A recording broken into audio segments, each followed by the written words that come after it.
The galaxy thought Earth was surrounded by an invasion fleet. In reality, the invasion fleet was already trapped. You know that feeling when you walk into a room absolutely certain you're about to own the place? Yeah. Well, that was Commander Veltris on the bridge of the Corthan flagship, Eternal Dominion. And let me tell you, the name alone should have been our first clue that we were trying way too hard. There we were, 12,000 warships strong, dropping out of faster-than-light travel in perfect formation around this little blue marble called Earth. 12,000 ships, the largest armada the Corthan Empire had assembled in 3 centuries, and we'd brought every single one of them to intimidate a species that, according to our intelligence reports, had barely figured out how to leave their own atmosphere without killing themselves in the process. I was there, by the way, second gunner on Deck 7, which gave me a perfect view of absolutely nothing important, but I had access to the crew channel, so I heard everything. Lucky me, right? Positions locked, Commander, announced Lieutenant Dravik from the navigation console, his chest puffed out like he'd personally moved all 12,000 ships into formation by himself. The human homeworld is completely surrounded. All exits blocked. All approach vectors covered. They have nowhere to run. Veltris nodded slowly, savoring the moment like a fine Zenthuri wine.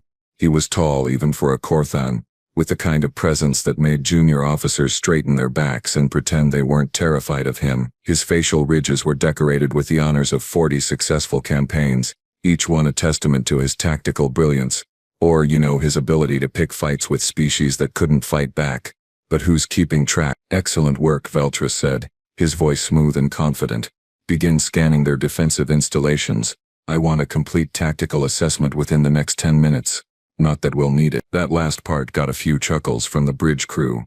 Because obviously, what could these primitive humans possibly do against the might of the Corthan Empire? Our sensors were already painting a picture that confirmed every assumption we'd made about these backwater colonists who'd somehow managed to spread across their little corner of space. Initial scans complete, sir, reported Ensign Kyla from the sensor station.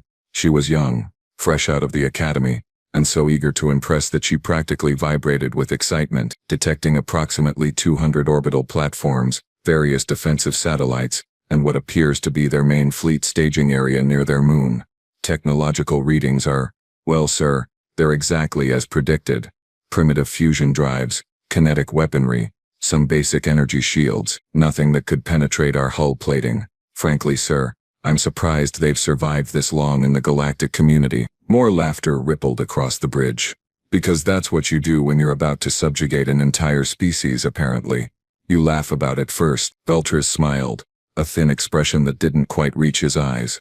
How many vessels in their so-called defense fleet? Approximately 800 ships, Commander, Kyla replied, her tone dripping with dismissal. Most of them appear to be civilian vessels hastily retrofitted with weapons. A few proper military cruisers, maybe 50 or 60 at most. Their largest vessel is barely half the size of our destroyers. Sir, with all due respect, we could have accomplished this mission with 1/10 of our current force, perhaps, Veltris said, leaning back in his command chair. But the Empire wanted to send a message, not just to humanity but to every other species watching from the shadows. This is what happens when you refuse the generous offer of Corthan protection. This is what happens when you insist on maintaining your independence. He paused, letting the weight of his words settle over the bridge. This is what happens when you forget your place in the natural order of things. Oh, the natural order of things. That was Veltris's favorite phrase. He used it to justify pretty much everything, from conquest to genocide, to that time he had a junior officer thrown out an airlock for bringing him cold kaffa. Natural order, you see. The strong dominate the weak, the advanced subjugate the primitive. The Corthan rule everyone else. Simple, elegant, and completely devoid of any moral complexity that might have interfered with our collective ego. Open all communication channels, Veltris commanded, standing from his chair and straightening his uniform. Broadcast on every frequency these humans use. I want every man, woman, and child on that planet to hear what comes next. The communications officer, a nervous fellow named Rilnek, who always looked like he was one reprimand away from a breakdown, nodded frantically and began working his console. Channels open, Commander. All human frequencies receiving. Video feed is live across their entire global network. Sir, they're definitely hearing us. We're detecting massive spikes in their communication traffic. They know we're here. Perfect. Veltris clasped his hands behind his back and stared at the blue planet rotating peacefully on the view screen. completely unaware that its independence was about to end. Or so we thought. People of Earth. This is Commander Veltris of the Korthan Imperial Fleet. As you can surely see by now, your world is completely surrounded by 12,000 warships. Your defenses are inadequate. Your technology is inferior. Your resistance would be futile and costly. Therefore, I am offering you this single opportunity to surrender peacefully. Power down your weapons, stand down your pathetic fleet, and accept Korthan authority. You have exactly 1 standard hour to comply. Fail to do so and we will demonstrate why the Korthan Empire has never, not once in our glorious history, lost a conquest. Choose wisely, humans. Your very survival depends on it. The transmission ended. Silence fell across the bridge, broken only by the ambient hum of ship systems and the occasional beep from monitoring stations. We waited for the panic to begin. We waited for the desperate pleas, the frantic negotiations, the inevitable tearful acceptance of their new reality. What we got instead was, well, nothing. Just silence from Earth. And you know what's worse than an enemy screaming defiance at you? An enemy who doesn't seem bothered at all. But we didn't know that yet. We were still riding high on our confidence, convinced that the humans were simply paralyzed with fear, unable to process the overwhelming force arrayed against them. Spoiler alert. We were idiots. 10 minutes passed, then 20, then 30. Still nothing from Earth. Now I've been in the Korthan military for 15 years, and I've seen a lot of surrender negotiations. Usually they follow a pretty predictable pattern. First comes the shock, then the denial, then the bargaining, then the sad acceptance of reality. It's like watching the same play over and over again, just with different actors wearing different costumes. But this was new. Commander, Rilnek said, his voice cracking slightly. Still no response from the human government.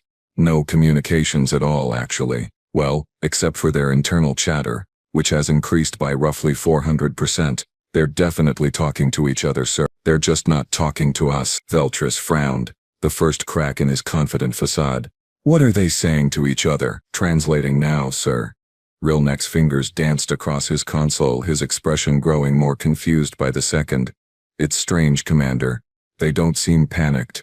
Most of the communications are routine military traffic, logistical coordination, supply chain management. There's some excitement, certainly, but it's not fear. If anything, they sound almost annoyed, like we've interrupted something important. Annoyed. Second Officer Brannick spoke up from his station near the tactical display. He was older than Veltris, a career officer who'd served in the Empire's unglamorous logistical divisions before getting promoted to a frontline position, which meant he actually paid attention to details instead of just assuming everything would work out because destiny or whatever. Commander, permission to speak freely. Veltris waved his hand dismissively. Granted. Something feels off about this entire situation. Brannick gestured to his tactical display, where thousands of little markers represented our ships surrounding the planet. Our intelligence reports indicated that humanity had minimal defensive capabilities, outdated technology, and limited military experience. But look at this. Look at their response. Or rather, their lack of response. They're not scrambling fighters. They're not powering up weapons. They're not even moving their fleet into a defensive formation. They're just sitting there, maintaining standard patrol patterns like we're not even here. They're paralyzed with fear, Lieutenant Dravik interjected confidently. It's a common response to overwhelming force. They simply cannot process the reality of their situation. Brannick shook his head slowly. I've seen paralyzed enemies before, Lieutenant. They either freeze completely or they panic and make stupid mistakes. These humans are doing neither. They're acting like everything is perfectly normal. Like having 12,000 hostile warships appear in your home system is just another Tuesday. I was watching the sensor readouts from my station, and Brannick was right. The human ships weren't even raising their shields to full power. A few of them had adjusted their position slightly. Sure, but it was more like they were making room for us, rather than preparing for combat. One of their cruisers had literally continued its scheduled patrol route, passing within weapons range of 3 of our destroyers without even acknowledging they existed. Either these humans were the most disciplined military force in the galaxy, or they knew something we didn't. Wanna guess which one it was? Sensors are detecting unusual activity on the planet's surface, Ensign Kyla reported, her earlier enthusiasm replaced by obvious uncertainty. Multiple power surges at locations that weren't flagged in our intelligence reports. Underground facilities activating, significant energy readings from what we thought were civilian industrial complexes. Commander, these signatures don't match our data, not even close. Explain, Veltris demanded, his voice sharp. Kyla's fingers flew across her console, pulling up detailed scans. Sir, our intelligence indicated approximately 40 major military installations on Earth. We're now detecting over 300 facilities with military-grade power signatures, and that's just on the planet itself. The orbital platforms we detected earlier, they're showing energy outputs far beyond what our initial scans suggested. Either our sensors were malfunctioning before, or these installations just came online in the last 30 minutes. Malfunctioning sensors. Veltris's voice carried a dangerous edge. No sir, Kyla said quickly. I ran full diagnostics. Our equipment is working perfectly, which means these facilities were either completely powered down when we arrived, or they were somehow hidden from our scans, but that would require stealth technology far more advanced than anything in our intelligence reports. The bridge fell silent again, but this time it wasn't the comfortable silence of anticipated victory. This was the awkward, uncomfortable silence of people starting to realize they might have made a terrible mistake but not wanting to be the first one to say it out loud. Perhaps their leadership is still debating their response, Dravik suggested, though he sounded less certain than before. Primitive governments often struggle with decision-making during crises. Perhaps, Veltris said softly, staring at the blue planet on the view screen. Or perhaps we're missing something crucial. From my position at the gunnery station, I pulled up our tactical analysis of the human fleet. 800 ships, Kyla had said. Primitive technology, outdated weapons, barely worth mentioning. But as I looked at the formations they were maintaining, at the precision of their movements, at the calm efficiency of their communications traffic, a cold feeling settled in my stomach. These didn't look like the actions of a primitive species about to be conquered. These looked like the actions of a species that was waiting for something. And when someone with overwhelming force arrayed against them just sits there waiting calmly, well, that usually means they've got something up their sleeve that you really don't want to see. Commander, Rilnek said suddenly, his voice tight, we're receiving an incoming transmission from Earth. Audio and video. It's from their military command. Finally, Veltris straightened his uniform and put his confident smile back on, though I noticed it didn't quite reach his eyes anymore. On screen, let's see what these humans have to say for themselves. Oh, we were about to find out, all right. And we were going to regret every single second of it. The view screen flickered to life, and there she was, Admiral Patricia Kowalski, Supreme Commander of the Earth Defense Coalition. She looked, and I'm not exaggerating here, like she'd just been interrupted during her morning coffee break and was mildly irritated about it. Not terrified, not desperate, not even particularly concerned, just mildly irritated. She was older, maybe 60 standard years by human reckoning, with short gray hair, and the kind of weathered face that suggested she'd seen things that would make most people quit their jobs and become farmers. Her uniform was crisp, professional, and decorated with enough medals and ribbons to indicate she'd spent decades doing something besides pushing paperwork. Behind her we could see what appeared to be a command center, all holographic displays and busy officers going about their duties like it was just another day at the office, which, apparently it was. Commander Veltris, she said, her voice flat and utterly devoid of emotion. Thank you for waiting. I apologize for the delay. We were in the middle of a rather important strategic planning session, and frankly your arrival was unexpected. Not unwelcome, mind you. Just unexpected. Veltris blinked. I blinked. Pretty much everyone on the bridge blinked. That was not the opening line we'd anticipated from a species facing imminent conquest. You seem remarkably calm for someone whose planet is surrounded by 12,000 warships, Veltris said, recovering his composure with admirable speed. Perhaps you don't fully understand the gravity of your situation. Kowalski's expression didn't change. Oh, we understand perfectly, Commander. 12,000 ships is quite impressive. Really it is. I'm sure it looked very dramatic when you all dropped out of faster-than-light travel in that synchronized formation. Must have taken weeks of practice to get that right. Was she complimenting us or mocking us? I honestly couldn't tell, and judging by Veltris's expression neither could he. Then you understand that resistance is futile. Veltris pressed on, trying to regain control of the conversation. Your technology is inferior, your fleet is outnumbered 15 to 1, and your defenses are inadequate. I'm offering you the opportunity to surrender with dignity and avoid unnecessary bloodshed. Surely that's preferable to watching your cities burn. Kowalski tilted her head slightly, like a teacher listening to a student give a wrong answer, but deciding to let them finish anyway. Commander, I appreciate the offer, truly.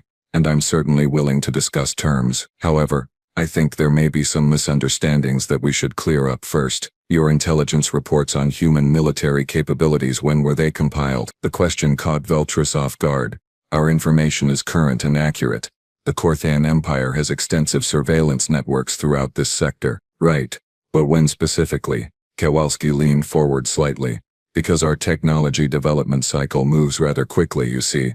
What's current to you might be significantly outdated to us.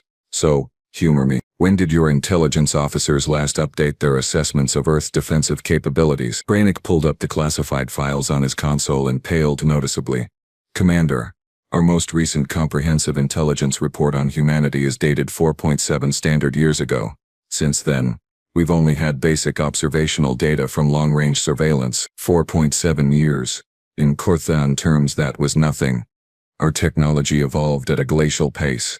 New ship designs took decades to develop and deploy. Weapon systems remained largely unchanged for generations. 4.7 years was barely enough time for a single production cycle. Kowalski smiled. It was not a comforting smile. 4.7 years, she repeated slowly. Well, that explains quite a bit. Commander Veltris, let me ask you something. In the past 4.7 years, how many new ship classes has the Korthan Empire designed, built, and deployed to active service? Veltris hesitated. We've made incremental improvements to our existing designs, so 0 new classes. Thought so. Kowalski nodded to herself. In the past 4.7 years, the Earth Defense Coalition has designed, built, tested, and deployed 17 new ship classes. We've revolutionized our power generation systems 3 times. We've completely rebuilt our defensive infrastructure twice. We've expanded our shipyards by a factor of 12. And we've been preparing for exactly this kind of situation since the day we encountered our first hostile alien species. The bridge went very quiet. You're bluffing, Veltris said, but his voice lacked conviction. Our sensors show 800 ships. We've confirmed your technological limitations. You cannot simply fabricate a fleet out of thin air. You're absolutely right, Kowalski agreed pleasantly. We can't fabricate a fleet out of thin air. That would be physically impossible. We had to build them the old-fashioned way, in shipyards over several years using actual resources and labor, which we did. Quite extensively, in fact. She pressed something on her console and suddenly our sensor displays went absolutely insane. Detecting new context, Kyla shouted, her voice climbing an octave. Multiple new contacts. Hundreds of them. No, thousands. They're appearing all across the system. Commander, they were hiding. Stealth systems just went offline. Sir, we're counting. Oh, ancestors, we're counting over 40,000 vessels. 40,000 human vessels. Most of them significantly larger than our initial projections. The blood drained from Veltris's face. Kowalski continued in that same calm, almost bored tone. Now, Commander, about those terms you mentioned, I'm perfectly willing to discuss them. In fact, I insist on it, but I think we should meet face to face, don't you? Neutral territory, say. One of our orbital platforms. Come alone. Or bring a small security detail if you prefer. We'll have a civilized conversation about the current situation, and explore our options moving forward. You're inviting me onto one of your stations? Veltris managed to ask. Well, I could come to your ship, but honestly, Commander, that seems unnecessarily risky for me, doesn't it? Kowalski's smile widened just a fraction. After all, you're surrounded by our fleet. We wouldn't want any unfortunate incidents. So yes, I'm inviting you to Station Prometheus. It's our primary diplomatic facility. Quite comfortable, really.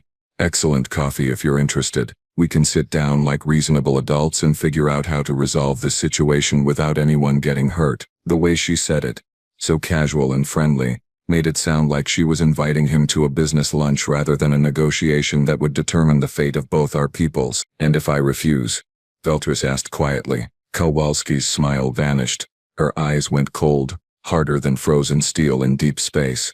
Then, Commander, we'll have a very different kind of conversation, the kind that involves weapons fire and casualty reports, and I promise you, that conversation will not end well for the Korthan Empire. But I'm an optimist. I believe you're smarter than that. So, what do you say? Shall we talk like civilized beings, or shall we do this the hard way? The silence on our bridge was deafening. Veltris stared at the view screen, at this human admiral who'd just revealed that we weren't surrounding Earth at all. Earth was surrounding us. I accept your invitation, Veltris said finally. his voice barely above a whisper. Excellent choice, Commander. Transmitting coordinates now. See you in 1 hour. The transmission ended, and just like that, the hunters had become the hunted. Station Prometheus was, in a word, intimidating. Not because it bristled with obvious weapons, though I'm sure it had plenty. Not because it was particularly large, though it was easily 3 times the size of our biggest orbital platform. No, it was intimidating, because of how utterly normal everything seemed. Humans walked the corridors with purpose but not urgency. Systems hummed along efficiently. Nobody looked worried. Nobody even looked particularly interested in the fact that 12,000 hostile warships were floating nearby. It was the kind of calm you only see in 2 situations. Either these people were completely delusional, or they knew something that made our entire armada irrelevant. Guess which one it turned out to be. Veltris had brought Brannick and 2 security officers for the meeting. I'd managed to tag along as part of the technical support team, because apparently someone needed to carry the portable sensor equipment. Lucky me, getting a front row seat to what would become the most humiliating moment in Corthan military history. We were escorted through pristine corridors by a human lieutenant who made polite small talk about the station's amenities like we were tourists instead of potential invaders. The conference room she led us to was surprisingly modest. A simple oval table, comfortable chairs, a wall of windows showing the Earth rotating peacefully below, and a refreshment station that smelled suspiciously good. Admiral Kowalski was already there, along with 3 other officers. She stood when we entered, extending her hand in the human gesture of greeting. Veltris hesitated only a moment before accepting it. Commander, thank you for coming, Kowalski said warmly. Please, sit. Can I offer you anything? Water? Coffee? We have some excellent pastries if you're hungry. I'm fine, Veltris said stiffly, taking a seat across from her. Let's discuss the terms of your surrender. Kowalski's eyebrows rose slightly. She exchanged glances with her officers, and I swear I saw one of them suppress a smile. Commander, I think you may have misunderstood the purpose of this meeting. We're not here to discuss our surrender. We're here to discuss yours. The temperature in the room seemed to drop 10 degrees. You cannot be serious, Veltris said flatly. Even with your additional vessels, you're outnumbered. 12,000 warships, Admiral. The largest fleet the Corthan Empire has assembled in 3 centuries. You may have more ships than we anticipated, but surely you understand basic mathematics. Oh, I understand mathematics quite well, Kowalski replied, pouring herself a cup of coffee with steady hands. Let me share some numbers with you, Commander. You arrived with 12,000 ships. Impressive. In this system alone, right now, we have 43,612 operational warships. That's a ratio of roughly 3.6 to 1 in our favor. But let's talk about capability, not just quantity. She tapped her console and a holographic display materialized above the table, showing technical specifications that made my blood run cold. Your flagship, the Eternal Dominion, mounts what you call plasma cannons. Peak output of approximately 4.2 petawatts per volley. Very respectable by galactic standards. Our equivalent ship class, the Wellington-class Dreadnought, mounts directed energy weapons with a sustained output of 18.7 petawatts. That's not a volley, Commander. That's sustained fire. Brannick leaned forward, studying the display with growing horror. That's impossible. Energy generation on that scale would require power plants 3 times the size of your vessels. You're thinking in terms of fusion reactors, one of Kowalski's officers said. He was younger, maybe 40, with the confident air of someone who'd spent his career making the impossible routine. We moved past pure fusion 8 years ago. Our current generation of warships uses quantum cascade reactors with zero-point energy extraction. Compact, efficient and powerful enough to make your ships look like they're running on chemical batteries. Furthermore, Kowalski continued, sipping her coffee, your hull armor consists of layered ceramic composites with ablative properties. Our scans put maximum resistance at approximately 600 megajoules per square meter before catastrophic failure. Our standard ship-to-ship kinetic penetrators deliver 1.4 gigajoules on impact. A single hit from one of our railguns would punch completely through your flagship and probably disable the ship behind it too. Veltris's jaw tightened. Even if your individual ships are superior, which I'm not conceding, you're still claiming technological advancement that should take centuries, not years. How is any of this possible? Kowalski smiled, but there was something sad in her expression. Because we had to, Commander. Do you know what it's like to discover you're not alone in the universe, to reach for the stars with hope and wonder, only to find that the galaxy is full of species that view you as either prey or property? We made first contact 16 years ago with the Velix Consortium. They tried to enslave us. We fought them off barely, and realized something crucial. Out here in the dark between the stars, nobody cares about your dreams or your potential. They only care about your ability to defend yourself. She stood and walked to the windows, gesturing at the planet below. So we made a choice. We stopped arguing about borders and politics and resources. We unified under a single purpose: survive. We took our entire industrial capacity, our entire scientific establishment, our best and brightest minds, and we focused them on one question. How do we make sure that nobody ever can do to us what the Velix tried to do? And you built an armada, Brannick said quietly. We built an empire's worth of military infrastructure in a decade and a half, Kowalski corrected. We turned our entire civilization into a fortress.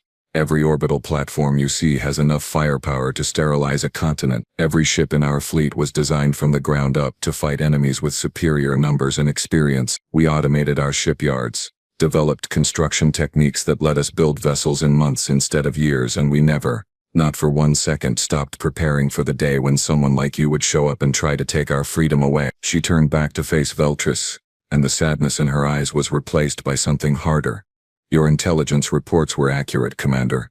4.7 years ago we had 800 ships and limited defensive capabilities. You should have attacked us then. You would have won easily, but you didn't. You waited. You planned. You assembled this grand armada to make a statement. And while you were doing that, we built enough warships to drown your entire empire in fire. The holographic display shifted, showing a three-dimensional tactical map of the solar system.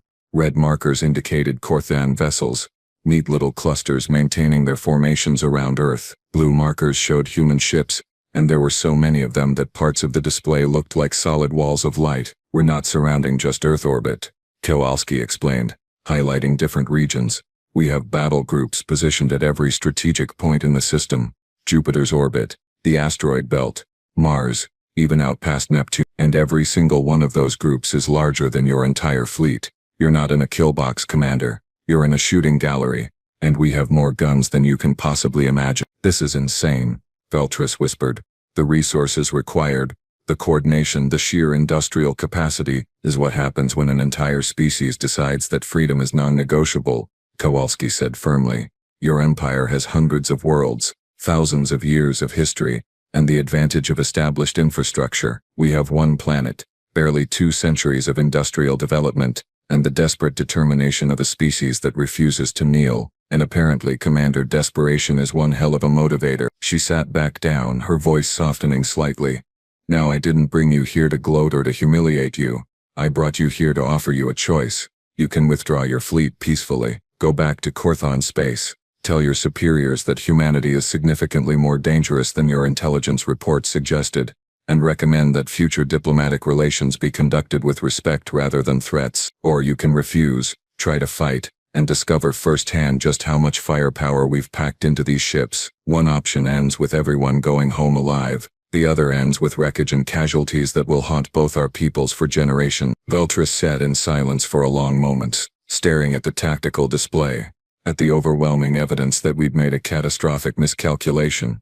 Finally, he looked up at Kowalski with something that might have been respect. If I withdraw, the Empire will view it as weakness. They'll send another fleet, larger and better prepared. Then we'll destroy that one too, Kowalski said simply. And the next one, and the one after that, until your Empire realizes that some fights aren't worth fighting. Or alternatively, your Empire could recognize that humanity might make a better ally than enemy. We don't want war, Commander. We want peace.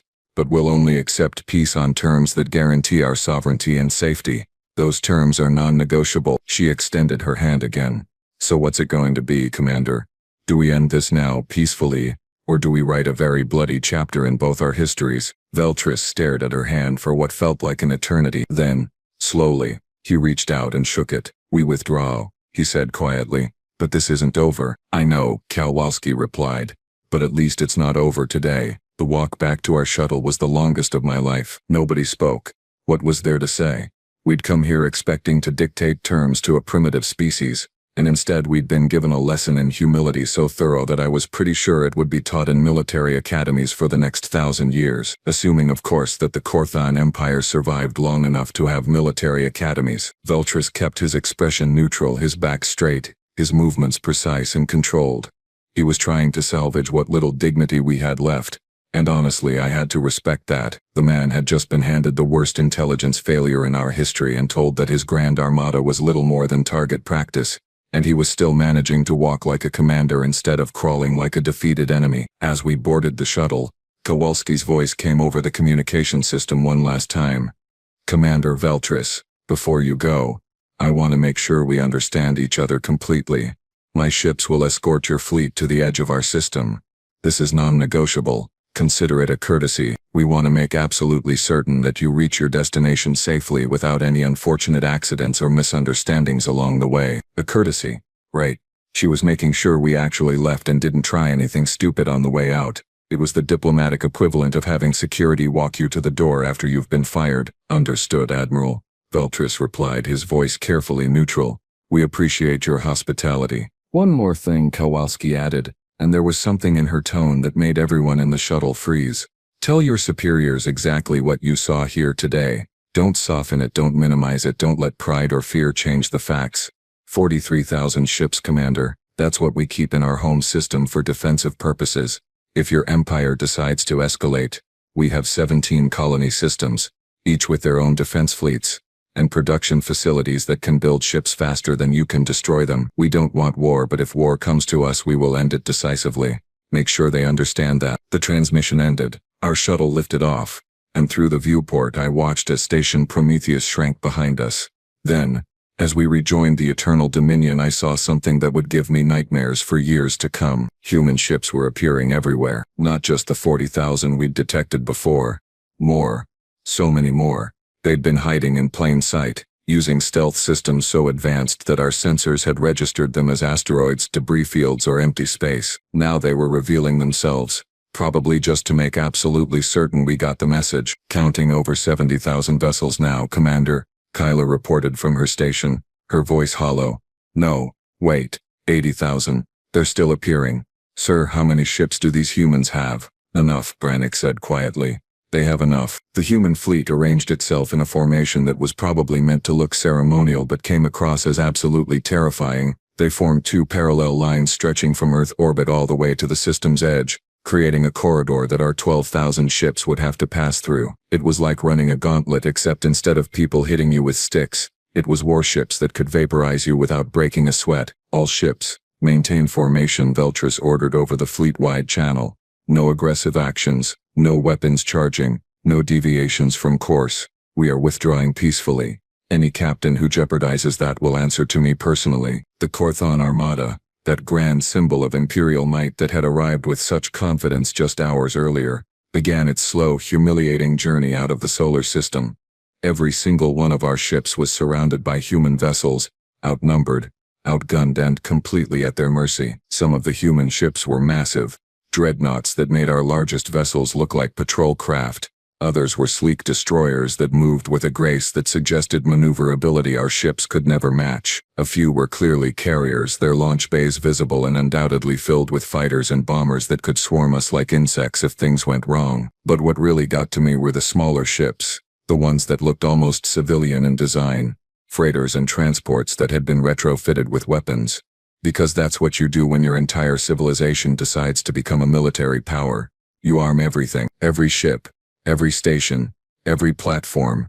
Nothing is truly civilian anymore because everything exists to support the war machine that keeps you free. "Commander," receiving a message from one of the human escort vessels, Rilnek reported. It's a text communication, sir. Very brief." "What does it say?" Veltris asked. Rilnek swallowed hard. "It says, 'Have a safe trip home. Please don't come back.'" A few nervous laughs broke out across the bridge, quickly stifled. Because really, what else could you do? Laugh or cry, those were the options. And laughing hurt less. It took 6 hours to reach the edge of the solar system. 6 long, agonizing hours of flying through that corridor of human ships, knowing that at any moment they could decide to open fire and there would be absolutely nothing we could do about it. Every sensor on every Korthon vessel was working overtime, analyzing the human ships, gathering data, trying to learn something, anything, that might be useful if we ever had to fight them. The data painted a picture that got worse with every passing minute. Their power signatures were off the charts. Their weapons coverage was perfect. No blind spots, no weak points. Their formations were textbook perfect, the kind of coordination that took years of training and combat experience to achieve. These weren't garrison troops playing at being soldiers. These were professionals who'd spent over a decade preparing for exactly this scenario. As we finally crossed the threshold into interstellar space, the human ships stopped following.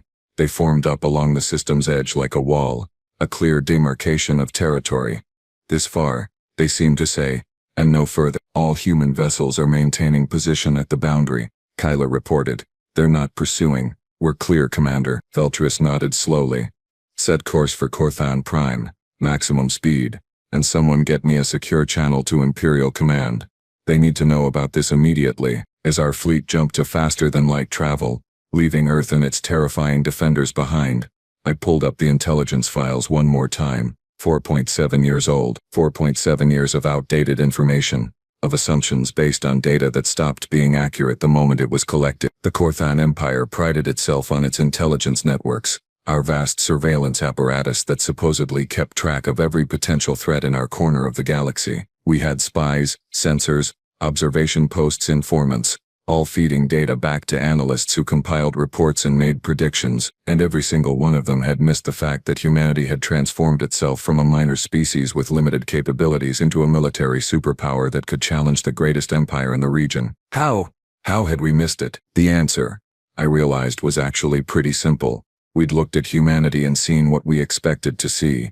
A young species, recently spacefaring, limited by the same constraints that limited everyone else. We'd assumed they would develop at the same glacial pace that every other civilization developed. We'd projected our own limitations onto them and convinced ourselves that their progress would mirror ours. We never considered that they might be different, that they might be faster, more adaptable, more desperate, more determined. We never imagined that a species could take the existential terror of realizing they were alone in a hostile universe and turn it into a strength instead of a weakness. And now, as I sat at my station watching the stars streak past, I couldn't help but wonder what else we'd gotten wrong about humanity. What other surprises were waiting for the next Corthan fleet that decided to test them? What new weapons, what new strategies, what new horrors had they developed while we were busy congratulating ourselves on our superiority? Brannick appeared beside my station, his expression grim.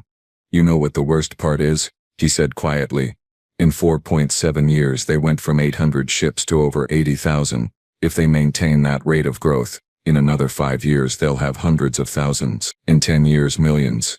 We didn't just fail to conquer them today, we missed our only chance. Every day we wait, every year that passes they get stronger while we stay the same. He was right, of course.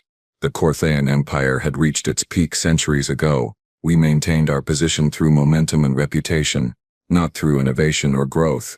We were stagnant, ossified, convinced that our way was the only way and that our dominance was inevitable. Humanity, on the other hand, was just getting started, and that thought, more than anything else that had happened today, terrified me to my core. Veltris sat in his command chair staring at the view screen, probably composing the report he'd have to give to the Imperial Council. How do you explain to the most powerful government in the region that you took their finest fleet and came back without firing a single shot? How do you make them understand that the war they wanted was unwinnable before it even started? I didn't envy him that conversation, but I also didn't envy whoever had to update those intelligence files, because the new report wasn't going to say primitive species with limited capabilities anymore. It was going to say humanity species classification, extreme threat, approach with caution, recommend diplomatic relations, do not engage militarily under any circumstances. And somewhere back on Earth, Admiral Kowalski was probably sipping her coffee, watching our fleet disappear into the distance and thinking about what to build next, because that's what humans did, apparently. They built, they prepared, they improved, and they never ever stopped. We came to conquer Earth. Instead, we learned why you should never ever underestimate a species that has something worth fighting for. 12,000 warships, we'd said. Surrender, we'd demanded, and humanity had looked at us, laughed and said, no, but thanks for asking. Turns out we were the ones who should have surrendered. We just didn't know it until it was almost too late.